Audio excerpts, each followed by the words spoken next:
State ಹಾಂ ನಮ್ಮ bank ಕಂಡ ಏನು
ನೋಡಿ ನೀವೆಲ್ಲ ನಮ್ಮ ಸಬ್ಸ್ಕ್ರೈಬರ್ಸು. ಸ್ವಲ್ಪ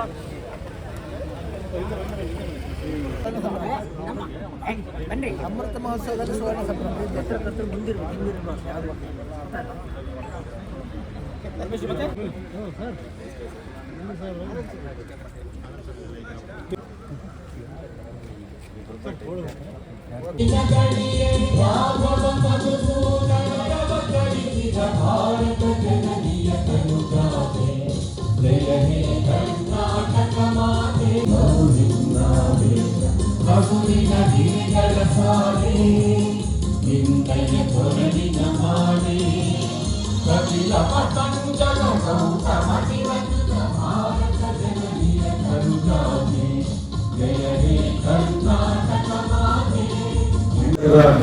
ಎಪ್ಪತ್ತೈದು ವರ್ಷಗಳ ಈ ಸಂಭ್ರಮಾಚರಣೆ ಸಂದರ್ಭದಲ್ಲಿ ಭಾಗಿಯಾಗಿರ್ತಕ್ಕಂಥ ತಮ್ಮೆಲ್ಲರನ್ನು ಕೂಡ ಅತ್ಯಂತ ಆತ್ಮೀಯವಾದ ಸ್ವಾಗತ ಮಾಡ್ತಾ ಮೊದಲಿಗೆ ಪ್ರೀತಿಪೂರ್ವಕವಾಗಿ ಸ್ವಾಗತ ಮಾಡ್ತಾ ಇದ್ದೇನೆ. ಪತ್ರಕರ್ತರ ಸಹಕಾರ ಸಂಘ ಅನ್ನೋದು ಒಂದು ನಿರ್ದಿಷ್ಟವಾಗಿರ್ತಕ್ಕಂಥ ಕಾರ್ಯಸೂಚಿಯಲ್ಲಿದೆ. ಎಲ್ಲರ ಹಿತವನ್ನ ದೃಷ್ಟಿಯಲ್ಲಿಟ್ಟುಕೊಂಡು ಎಲ್ಲರೂ ಒಳಗೊಳ್ಳುವಿಕೆಯ ಮನಸ್ಥಿತಿಯೊಂದಿಗೆ ಒಂದು ನಿರ್ದಿಷ್ಟವಾದಂತಹ ಕಾರ್ಯಕ್ರಮವನ್ನು ಜಾರಿ ಮಾಡಬೇಕು ಅನ್ನುವಂಥ ಕಾರಣಕ್ಕಾಗಿ ನಮ್ಮ ಹಿರಿಯ ಮಹನೀಯರು ಒಂದು ಸ್ಪಷ್ಟವಾಗಿರ್ತಕ್ಕಂಥ ಗುರಿಯೊಂದಿಗೆ ಈ ಸಂಘವನ್ನು ಕಟ್ಟಿದ್ರು. ಈ ಸಂಘ ಬೇರೆ ಬೇರೆ ಮೊದಲುಗಳನ್ನು ಪಡೆದುಕೊಂಡು ಕೂಡ ಅಂತಿಮವಾಗಿ ಪತ್ರಕರ್ತರ ಆಶೋತ್ತರಗಳಿಗೆ ಪೂರಕವಾಗಿ ನಿಲ್ತಕ್ಕಂಥ ಅವರನ್ನು ಆರ್ಥಿಕವಾಗಿ ಇನ್ನಷ್ಟು ಬಲಗೊಳಿಸ್ತಕ್ಕಂಥ ಒಂದು ಪ್ರಾಮಾಣಿಕ ಪ್ರಯತ್ನವನ್ನು ಮಾಡಿ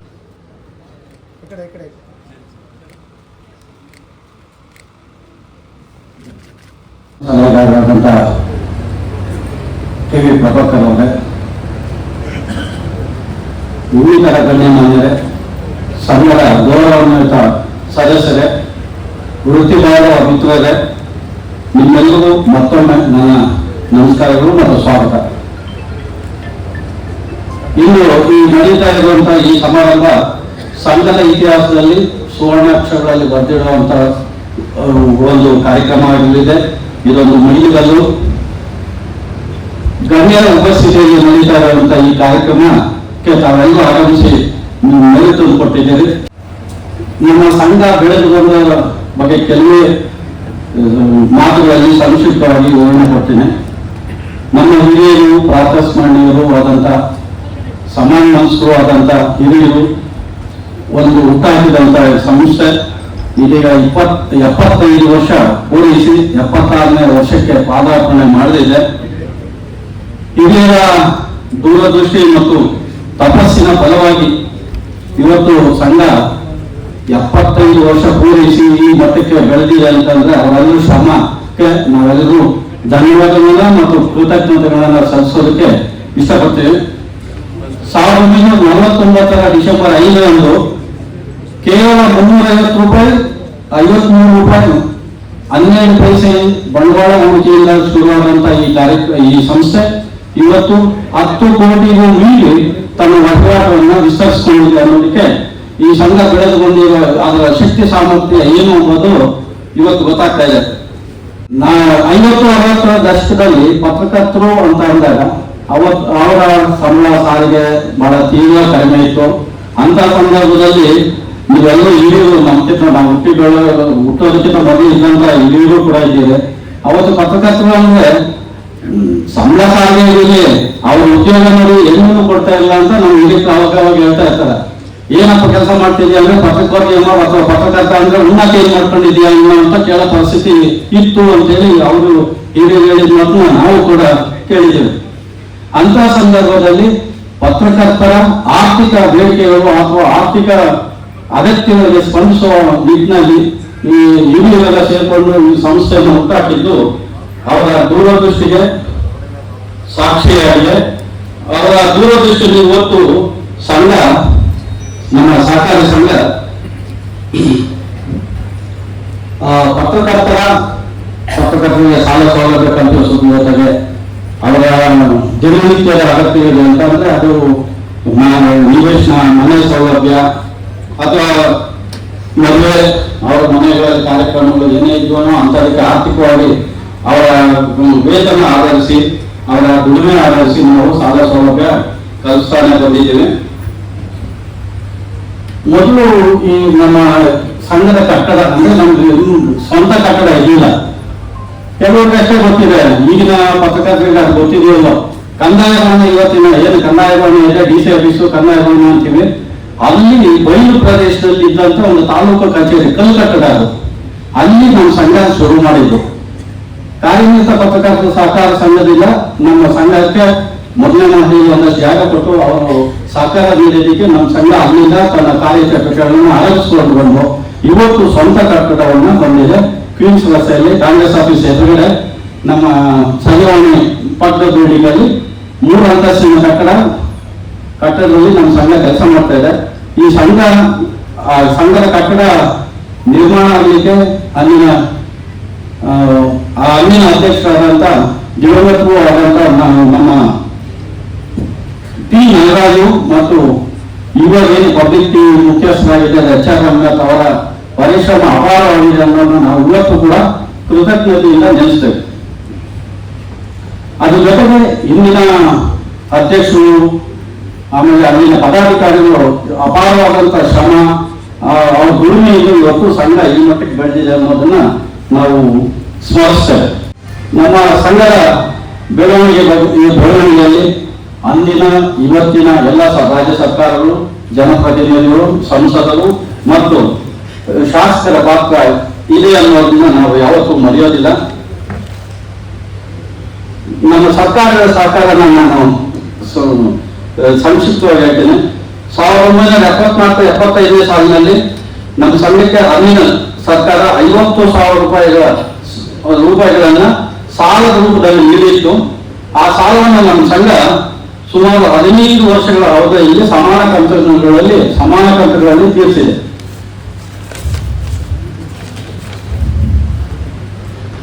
ಸಂಘದ ಸದಸ್ಯರಿಗೆ ಅಪಘಾತ ವಿಮೆ ಸೌಲಭ್ಯವನ್ನು ಆರಂಭಿಸುವ ಸಂದರ್ಭದಲ್ಲಿ ಅಂದಿನ ಮುಖ್ಯಮಂತ್ರಿ ಆಗಿದ್ದಂತ ವೀರಪ್ಪ ಮೊಯ್ಲಿಯವರು ವಿಮೆಯ ಭಾಗಶಃ 74,000 ರೂಪಾಯಿ ನೆರವನ್ನು ವಾರ್ತಾ ಇಲಾಖೆ ಮೂಲಕ ಪ್ರತಿ ವರ್ಷ ನೀಡೋದಕ್ಕೆ ಅವರು ಆದೇಶ ನೀಡಿದ್ರು.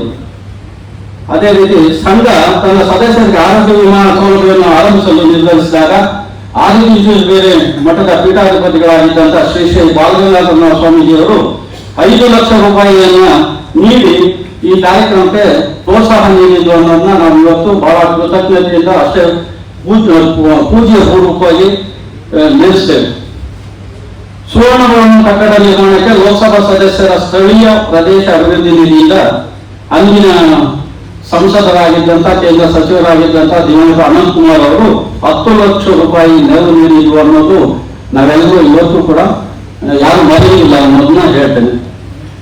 ಆಮೇಲೆ ಹಿಂದಿನ ಬಿಜೆಪಿ ಸರ್ಕಾರದಲ್ಲಿ ಉಪಮುಖ್ಯಮಂತ್ರಿಗಳಾಗಿದ್ದಂತ ಅಶೋಕ್ ನಾರಾಯಣ ಅವರು ತಮ್ಮ ಟ್ರಸ್ಟ್ ಮೂಲಕ 3 ಲಕ್ಷಕ್ಕೂ ಹೆಚ್ಚು ಹಣವನ್ನ ನಮ್ಮ ಸಂಘಕ್ಕೆ ನೀಡಿ ಪ್ರೋತ್ಸಾಹ ನೀಡಿದರು.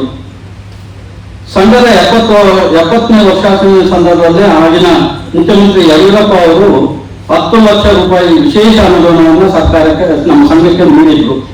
ಈ ಅನುದಾನವನ್ನು ಕೊಡಿಸಲು ಅಂದಿನ ಮುಖ್ಯಮಂತ್ರಿಗಳ ಮಾಧ್ಯಮ ಸಲಹೆಗಾರರಾದಂಥ ದಿವಂಗತ ಮಹದೇವ್ ಪ್ರಕಾಶ್ ಅವರನ್ನು ನಾವು ಈ ಸಂದರ್ಭದಲ್ಲಿ ನೆನೆಸ್ತೇವೆ. ಜೊತೆಗೆ ಬೃಹತ್ ಬೆಂಗಳೂರು ಮಹಾನಗರ ಪಾಲಿಕೆ ಸಂಘದ 70ನೇ ವರ್ಷಾಚರಣೆಯ ಸಂದರ್ಭದಲ್ಲಿ 10 ಲಕ್ಷ ರೂಪಾಯಿ ಅನುದಾನವನ್ನು ನೀಡಿ ಸಹಕಾರ ನೀಡಿದೆ ಅನ್ನೋದನ್ನ ನಾವು ಯಾವತ್ತೂ ಮರೆಯಲ್ಲ.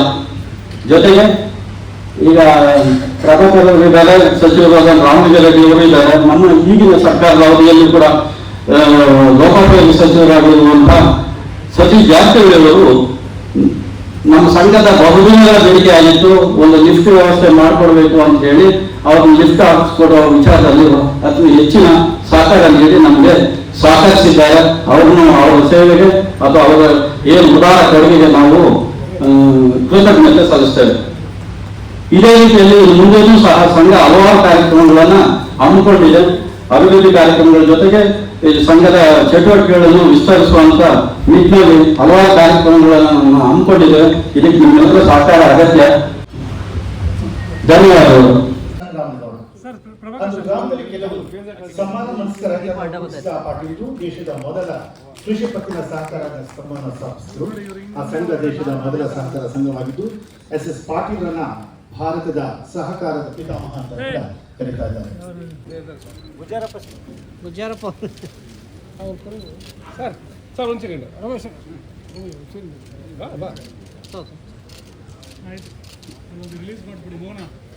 ಸಲಹೆಗಾರರಾದ ಕೆ ವಿ ಪ್ರಭಾಕರ್ ಅವರು ಸ್ವತಃ ಪತ್ರಕರ್ತರು ಆದಂತವರು ಇವತ್ತು ಉಪಸ್ಥಿತರಿದ್ದಾರೆ.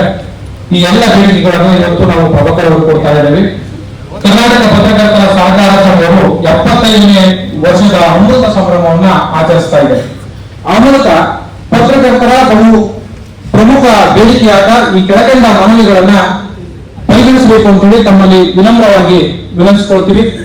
ಮೊದಲನೇದಾಗಿ ಸಂಘದ ಓರ್ವ ನಿರ್ದೇಶಕರನ್ನ ಸರ್ಕಾರದಿಂದ ನೇಮಕವಾಗುವ ಮಾಧ್ಯಮ ಅಕಾಡೆಮಿ ಅಥವಾ ಮಾಧ್ಯಮ ಮಾನ್ಯತಾ ಪಟ್ಟಿ ಸಮಿತಿ ಸೇರಿದಂತೆ ಇತರೆ ಸರ್ಕಾರಿ ನಾಮನಿರ್ದೇಶಿತ ಸಂಸ್ಥೆಗಳಲ್ಲಿ ಅವಕಾಶ ಕಲ್ಪಿಸಲಿಕ್ಕೆ ಅನುವು ಮಾಡಿಕೊಡಬೇಕು ಅಂತ ಹೇಳಿ ಅವರಲ್ಲಿ ವಿನಂತಿಸಿಕೊಳ್ತೀವಿ. ಜೊತೆಗೆ ಪತ್ರಕರ್ತರ ಅನುಕೂಲಕ್ಕಾಗಿ ಸಮುದಾಯ ಮಾಧ್ಯಮ ಭವನ ನಿರ್ಮಾಣಕ್ಕಾಗಿ ನಾಗರಿಕ ಉಪಯೋಗಿ ನಿವೇಶನ ಅಂದ್ರೆ ಸಿಎ ನಿವೇಶನವನ್ನ ಸರ್ಕಾರದ ರಿಯಾಯಿತಿ ದರದಲ್ಲಿ ನೀಡಬೇಕು ಅಂತ ಹೇಳಿ ವಿನಂತಿಸಿಕೊಳ್ತೀವಿ. ಹಿರಿಯ ಪತ್ರಕರ್ತರ ಪಿಂಚಣಿ ನೀಡುವಲ್ಲಿನ ಕಠಿಣ ನಿಯಮಗಳು ಹಾಗೆ ನಿಬಂಧನೆಗಳೇನಿದ್ದಾವೆ ಅವುಗಳನ್ನ ಸರಳೀಕರಣ ಮಾಡಬೇಕು. ಆ ಮೂಲಕ ಎಲ್ಲ ಪತ್ರಕರ್ತರಿಗೆ ಅದು ಸಿಗುವಂತಾಗಬೇಕು. ಸೊ ಹಾಗಾಗಿ ಸಂಬಂಧಿಸಿದಂತಹ ಅಧಿಕಾರಿಗಳಿಗೆ ತಕ್ಷಣ ನೀವು ಸೂಚನೆಯನ್ನ ಕೊಡಬೇಕು ಅಂತ ಹೇಳಿ ವಿನಂತಿಸಿಕೊಳ್ತಾ ಇದ್ದೀವಿ. ಹಾಗೇನೆ ಗ್ರೇಟರ್ ಬೆಂಗಳೂರು ವ್ಯಾಪ್ತಿಯೊಳಗೆ ಬಹು ಉಪಯೋಗಿ ಅಗತ್ಯತೆಯ ಮಾಧ್ಯಮ ಗ್ರಾಮವನ್ನ ನಿರ್ಮಾಣ ಮಾಡಲಿಕ್ಕೆ ಅಗತ್ಯವಾದಂತಹ ಸುಮಾರು 10 ಎಕರೆ ಭೂಮಿಯನ್ನ ಸರ್ಕಾರದಿಂದ ಮಂಜೂರು ಮಾಡಬೇಕು ಅಂತ ಹೇಳಿ ತಮ್ಮೆಲ್ಲರ ಪರವಾಗಿ ವಿನಂತಿಸಿಕೊಳ್ತಾ ಇದ್ದೀವಿ. ಸಂಘದ ಉತ್ತೇಜನಕ್ಕಾಗಿ ಸರ್ಕಾರದಿಂದ 10 ಕೋಟಿ ರೂಪಾಯಿ ಬಡ್ಡಿ ರಹಿತ ಸಾಲವನ್ನ ಮಂಜೂರು ಮಾಡಲಿಕ್ಕೆ ಅಂದ್ರೆ ಈ ಹಿಂದೆ ಸರ್ಕಾರಗಳು ಕೂಡ ಸಾಕಷ್ಟು ಕೊಟ್ಟಿದ್ದಾವೆ. ಸೊ ಹಾಗಾಗಿ ಆ ಒಂದು ಸಂಪ್ರದಾಯವನ್ನ ಮತ್ತೆ ಮುಂದುವರಿಸಬೇಕು ಅನ್ನುವಂತ ವಿನಂತಿಯನ್ನ ಮಾಡಿಕೊಳ್ತಾ ಇದ್ದೀವಿ. ಜೊತೆಗೆ ಯಶಸ್ವಿನಿ ಯೋಜನೆಯನ್ನ ಸಂಘದ ಸದಸ್ಯರಿಗೂ ಕೂಡ ವಿಸ್ತರಿಸಲಿಕ್ಕೆ ತಕ್ಷಣ ಸೂಚನೆಯನ್ನ ನೀಡಬೇಕು. ಯಾಕಂದ್ರೆ ಈ ಹಿಂದೆ ಆದಂತ ಒಂದು ಏನು ನೋಟಿಫಿಕೇಶನ್ ನಲ್ಲಿ ಸಂಘದ ಸದಸ್ಯರನ್ನ ಹೊರತುಪಡಿಸಿ ಅಂತ ಹೇಳಿ ಅದರಲ್ಲಿ ಪ್ರಸ್ತಾಪನೆ ಮಾಡಿರುವಂತಹ ಕಾರಣಕ್ಕಾಗಿ ದಯಮಾಡಿ ಅದನ್ನ ತೆಗೆದುಹಾಕಿ ಇಲ್ಲಿರ್ತಕ್ಕಂಥ ಸದಸ್ಯರಿಗೂ ಕೂಡ ಯಶಸ್ವಿನಿ ಯೋಜನೆ ಸಿಗುವಂತಾಗಬೇಕು. ಪ್ರಭಾಕರ್ ಅವರ ಔದಾರ್ಯದ ಗುಣದಿಂದಾಗಿ ಈ ಸರ್ಕಾರ ನಮ್ಮ ಈ ಅಮೃತ ಮಹೋತ್ಸವಕ್ಕೆ ಸುಮಾರು 10 ಲಕ್ಷ ರೂಪಾಯಿ ಹಣವನ್ನ ಕೊಡ್ತೀವಿ ಅಂತ ಹೇಳಿ ಭರವಸೆಯನ್ನ ಕೊಟ್ಟಿದ್ರು. ಅದೇ ರೀತಿಯಾಗಿ ಇವತ್ತು ಮಾನ್ಯ ಮುಖ್ಯಮಂತ್ರಿಗಳು ಅದನ್ನ ಅನುಮೋದನೆಯನ್ನ ಮಾಡಿ ಸಂಬಂಧಪಟ್ಟಂತಹ ಇಲಾಖೆಗೆ ಅದನ್ನ ಕಳಿಸಿಕೊಟ್ಟಿದ್ದಾರೆ. ಇನ್ನೇನು ಕೆಲವೇ ದಿನಗಳಲ್ಲಿ ಆ ಹಣ ನಮ್ಮ ಸಂಘಕ್ಕೆ ಬರುತ್ತೆ.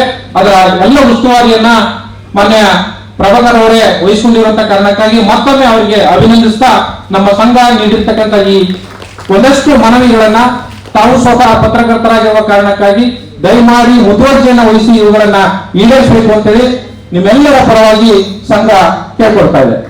ಧನ್ಯವಾದಗಳು. ಪ್ರಭಾಕರ್ ಅವರು ಪತ್ರಕರ್ತರಿಗೆ ಬಹಳಷ್ಟು ಒಳ್ಳೆಯ ಕೆಲಸವನ್ನ ಮಾಡ್ತಾ ಇದ್ದಾರೆ. ಅವ್ರು ಇರೋದು ನಮ್ಮೆಲ್ಲರ ಒಂದು ಪುಣ್ಯ ಅಂತಾನೆ ನಾವು ಅನ್ಕೋಬೇಕು. ಅಂತಹ ಒಳ್ಳೆಯ ಕೆಲಸವನ್ನ ಮಾಡ್ತಿರುವಂತ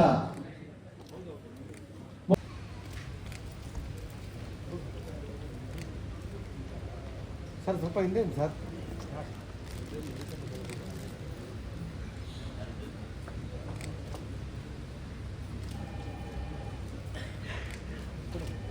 ನೋಡಿ ಸರ್.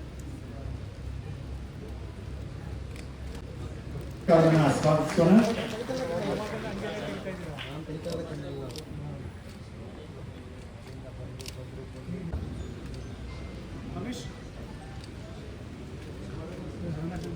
ಜೋರಾದ ಚಪ್ಪಾಳೆಯೊಂದಿಗೆ ಈ ಒಂದು ಕಾರ್ಯಕ್ರಮ ನಡೆಯುತ್ತಾ ಇದೆ.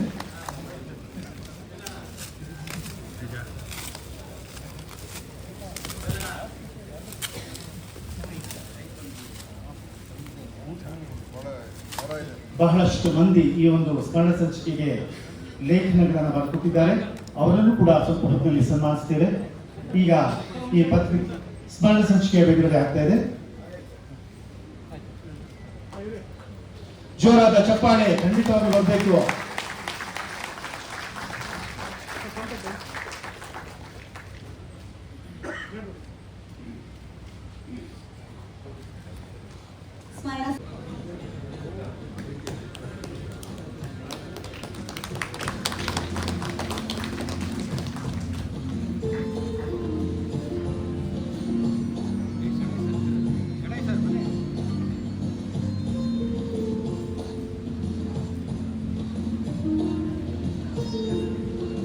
ಮುಖ್ಯಮಂತ್ರಿಗಳ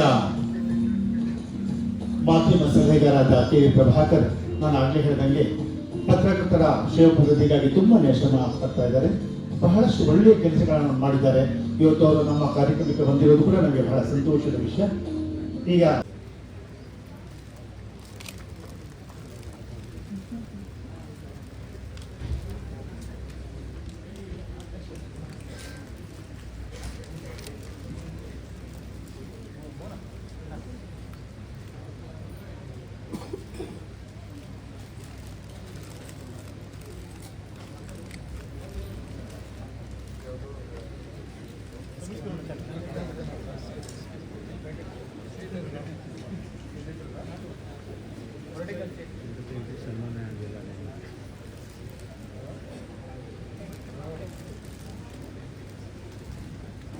ಸ್ವಲ್ಪ ಕ್ರಾಸ್ ಆಗಿ ಈ ಕಡೆ.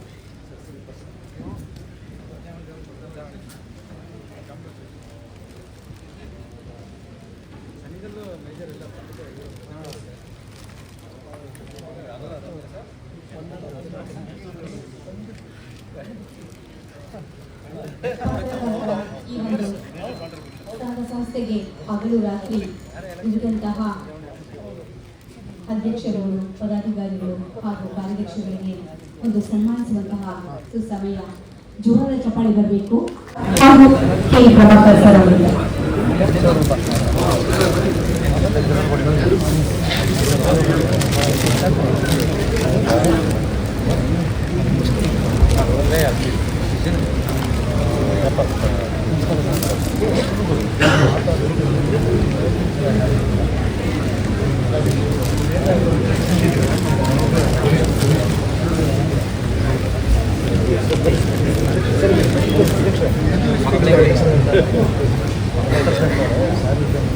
ಸನ್ಮಾನ್ಯ ಸಾರಿಗೆ ಸಚಿವರಾದಂತಹ ರಾಮಲಿಂಗ ರೆಡ್ಡಿ ಅವರು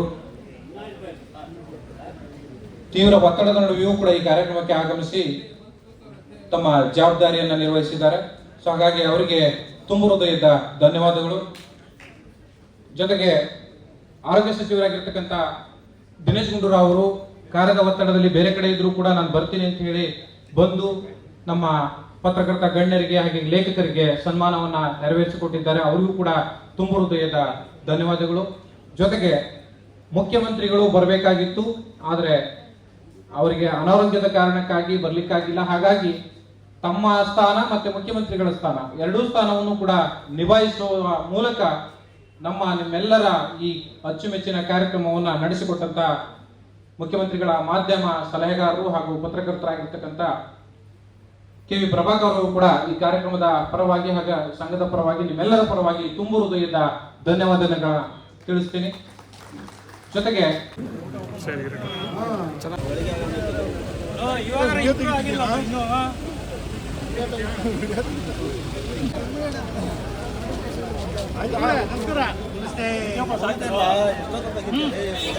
ಫೋಟೋಗ್ರಾಫರ್ ನಾವಿಲ್ವಾ ನೋಡಿ.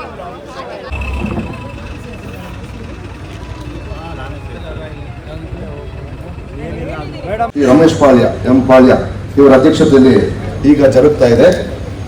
ಅದರಂತೆ ಒಟ್ಟಾರೆ ಈ ಸಭೆಯ ಕಾರ್ಯಸೂಚಿ ಒಂದನೇ ಪಾಯಿಂಟ್ ಏನು ಅಂತಂದ್ರೆ ಸರ್ವ ಸದಸ್ಯರ ಸಭೆ ತಿಳುವಳಿಕೆ ಪತ್ರ ಓದಿ ದಾಖಲೆ ಮಾಡೋದು. ಎರಡನೇದು ಸಭಾಧ್ಯಕ್ಷರಿಂದ ಸ್ವಾಗತ ಮತ್ತು ಪ್ರಾಸ್ತಾವಿಕ ನುಡಿಗಳು. ಮೂರನೇದು ಅಗಲಿದ ಸದಸ್ಯರಿಗೆ ಶ್ರದ್ಧಾಂಜಲಿ. ನಾಲ್ಕನೇದು 2024 ಮತ್ತು 25ನೇ ಸಾಲಿನ ಆಡಳಿತ ಮಂಡಳಿಯ ವರದಿ ಮಂಡನೆ ಮತ್ತು ಅನುಮೋದನೆ.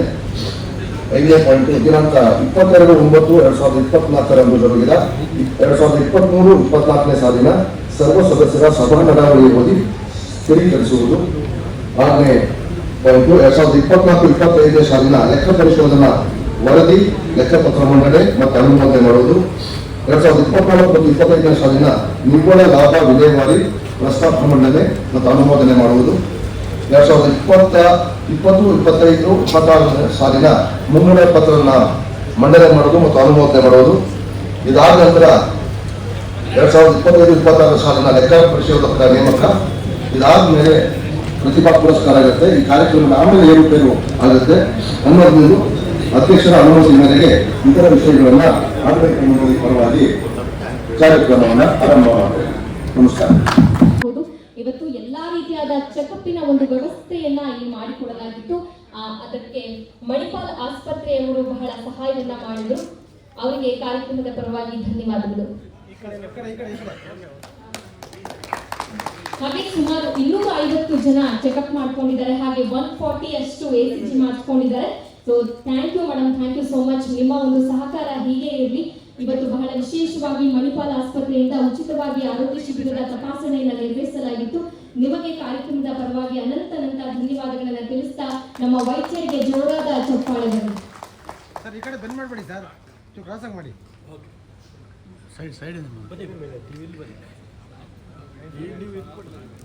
ಧನ್ಯವಾದಗಳು.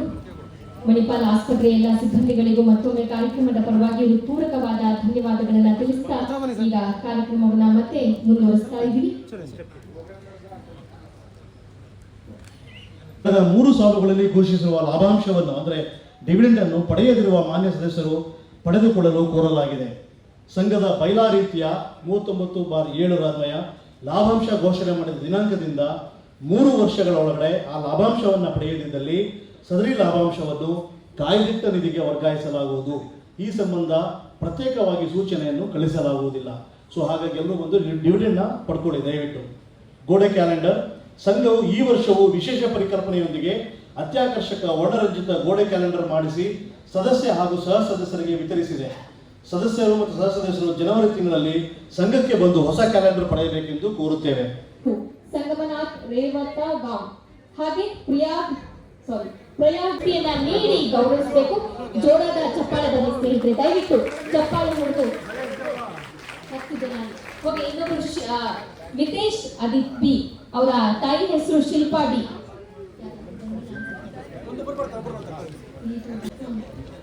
ಓಕೆ, ಸಂಪದ ಅವರ ತಂದೆ ಬಂದಿದ್ದಾರೆ, ಅವ್ರು ಬಂದಿಲ್ಲ, ನಂತರ ಅದನ್ನ ತಗೊಳ್ತಾರೆ ಅವರು.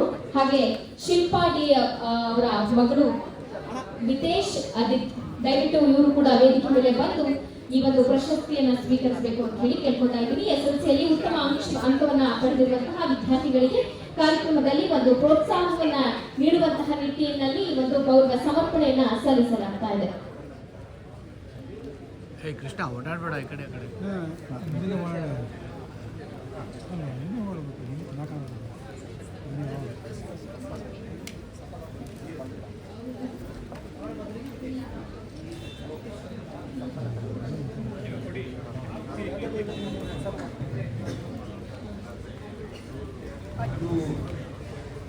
ಕೊಡ್ತಾ ಇರುವಂತಹ ಪ್ರತಿಭಾ ಪುರಸ್ಕಾರದಲ್ಲಿ ಬ್ಯಾಗ್ ಅಲ್ಲಿ ನಂದಿನಿ ಅವರಿಂದ ಗಿಫ್ಟ್ ಹ್ಯಾಂಪರ್ ಇದೆ, ಆಮೇಲೆ ನಗದು ಪುರಸ್ಕಾರ ಇದೆ, ಸರ್ಟಿಫಿಕೇಟ್ ಇದೆ, ಆಮೇಲೆ ಅದರೊಂದು ವಾಟರ್ ಬಾಟಲ್ ಇದೆ, ಬುಕ್ಸ್ ಇದೆ, ಮತ್ತೆ ಒಂದು ಬ್ಯಾಗ್ ಇದೆ. ಸೊ ಹಾಗಾಗಿ ದಯವಿಟ್ಟು ಬ್ಯಾಗ್ ಮೇಲೆ ನೋಡ್ಕೊಳ್ಳಿ ಅಂತ ಹೇಳಿ ತಗೊಂಡು ಹೋದ್ಮೇಲೆ ಸರ್ ಬ್ಯಾಗ್ ನೋಡದೆ ಇರ್ತಾರ. ಜೋ ಏನ್ ಸರ್ ಕೇಳಿಸಿಲ್ಲ.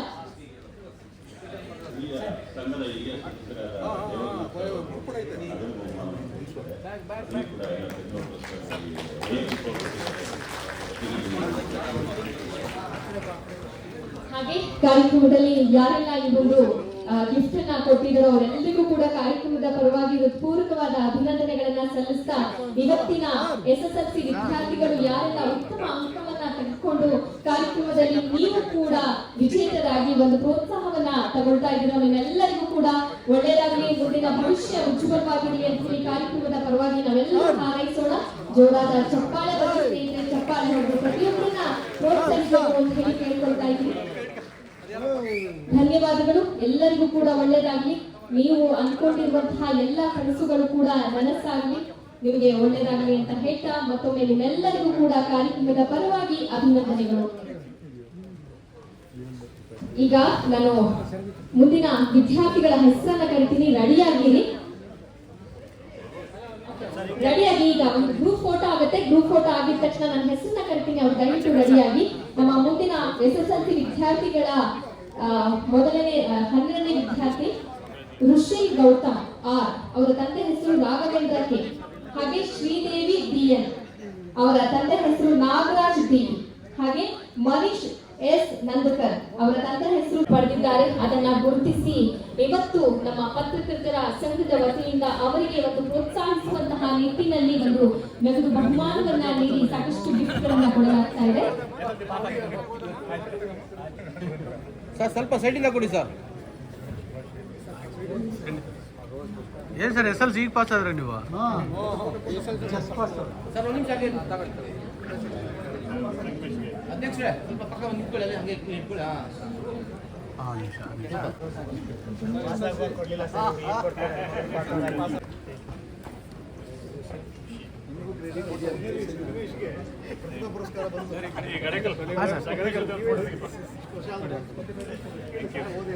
ಆಯ್ತಾ?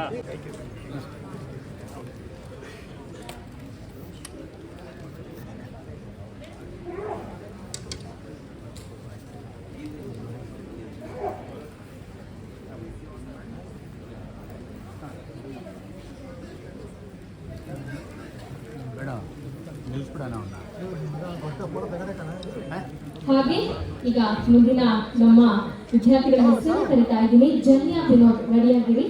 ಭುವನ್ DB, ಹಾಗೆ ಆರ್ಯನ್ ಶ್ರೀಧರ್,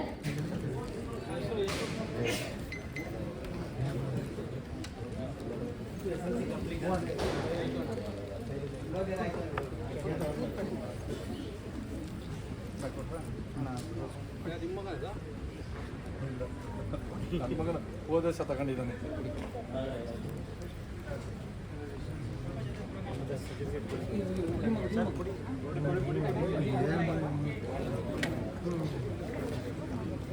ಮೇಡಮ್ ನೀವು ಸ್ವಲ್ಪ ಸೈಡಿಂದ ಕೊಡಿ.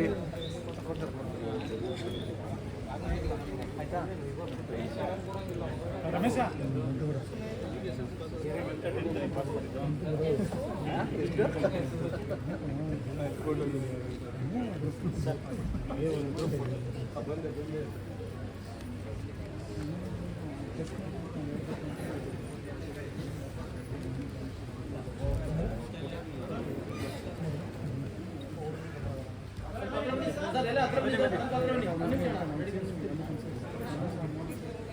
ಕಾಣೋದೇ ಇಲ್ಲ.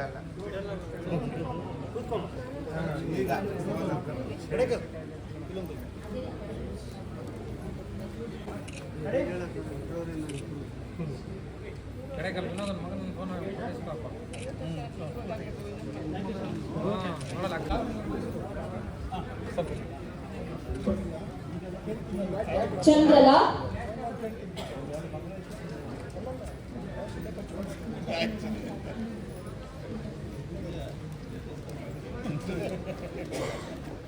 ತಂದೆ ಹೆಸರು ಜರ್ನಿ ಜೆರ್ರಿ ಲೂಯಿಸ್ ಸಿ, ಹಾಗೆ ಆದಿತ್ಯ ಮಣ್ಕಲ್, ಜಯಂತ್ ಡಿಪಿ, ದೀಪ್ತಿ ಡಿಸಿ, ಋಷಿ ಜಿ ದೊಡ್ಮನಿ, ಹರ್ಷಿತ್ ಇಡಿ. ಹಿಂದೆ ಬರೋದು ನಾವು ತೆಗಿಬೇಕು. ಕೃಷ್ಣ ಅನೌನ್ಸ್ ಮಾಡಿಬಿಡಿ.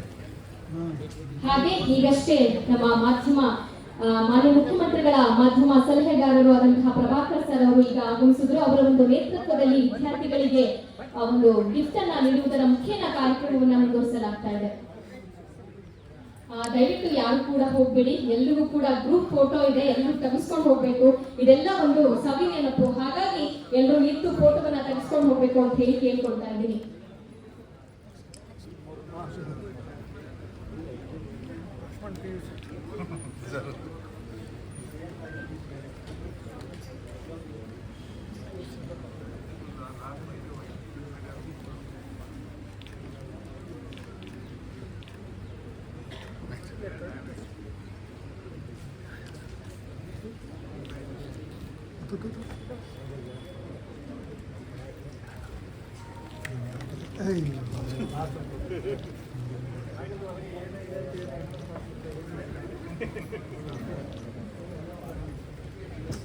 ದಯವಿಟ್ಟು ಸಹನಾ ಹಾಗೂ ಸಂಜೀವಿನಿ ಅವರು ಇದ್ರೆ ವೇದಿಕೆ ಮೇಲೆ ಬರಬೇಕು.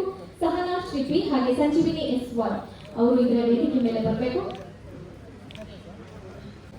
ಈಗ ದ್ವಿತೀಯ PUC ಎಲ್ಲ ವಿದ್ಯಾರ್ಥಿಗಳಿಗೂ ಕಾರ್ಯಕ್ರಮದಲ್ಲಿ ಪ್ರಶಸ್ತಿಯನ್ನ ನೀಡಿ ಪ್ರೋತ್ಸಾಹಿಸುವಂತಹ ನಿಟ್ಟಿನಲ್ಲಿ ಒಂದು ಪ್ರಶಸ್ತಿಯನ್ನ ನೀಡಲಾಗುತ್ತಿದೆ. ಎಲ್ಲಾ ವಿದ್ಯಾರ್ಥಿಗಳಿಗೂ ಕೂಡ ಒಳ್ಳೆಯದಾಗಲಿ ಅಂತ ಹೇಳ್ತಾ ಈಗ ಪದವೀಧರ ವಿದ್ಯಾರ್ಥಿಗಳ ಪಟ್ಟಿಯ ಹೆಸರನ್ನ ನಾನು ಹೇಳ್ತೀನಿ.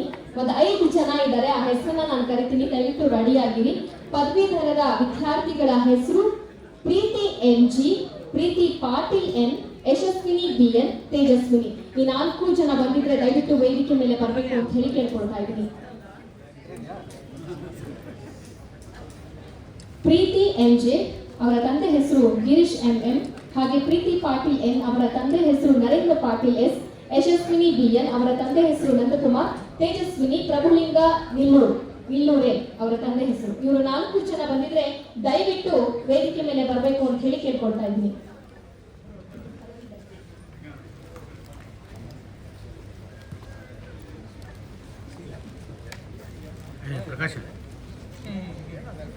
ಎಲ್ಲ ವಿದ್ಯಾರ್ಥಿಗಳಿಗೂ ಮತ್ತೊಮ್ಮೆ ಹೃತ್ಪೂರ್ವಕವಾದ ಅಭಿನಂದನೆಗಳು. ಒಳ್ಳೆಯದಾಗಲಿ, ನಿಮ್ಮ ಮುಂದಿನ ಭವಿಷ್ಯ ಉಜ್ವಲವಾಗಿರಲಿ.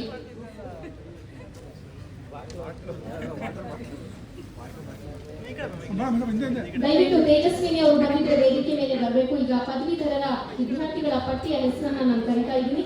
ಪ್ರೀತಿ NG, ಪ್ರೀತಿ ಪಾಟೀಲ್ N, ಯಶಸ್ವಿನಿ BN, ಹಾಗೆ ತೇಜಸ್ವಿನಿ ಅವರು ಬರ್ಲಿಲ್ಲ ಅಂದ್ರೆ ಅವರ ಪೋಷಕರು ಯಾರಾದ್ರೂ ಬಂದಿದ್ರೆ ವೇದಿಕೆ ಮೇಲೆ ಬಂದು ಪ್ರಶಸ್ತಿಯನ್ನ ತಗೊಳ್ಬಹುದು ಅಂತ ಹೇಳಿ ಕೇಳ್ಕೊಳ್ತಾ ಇದ್ದೀನಿ.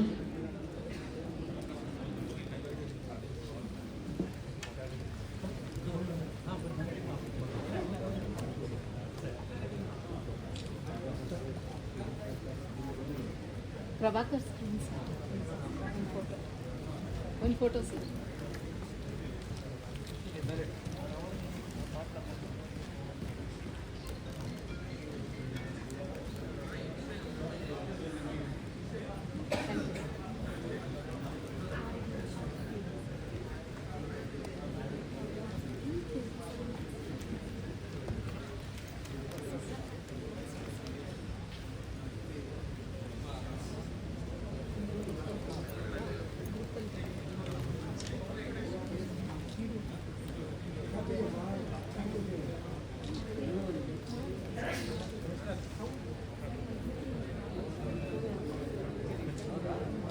ಎಲ್ಲರೂ ಒಟ್ಟಿಗೆ ಬನ್ನಿ.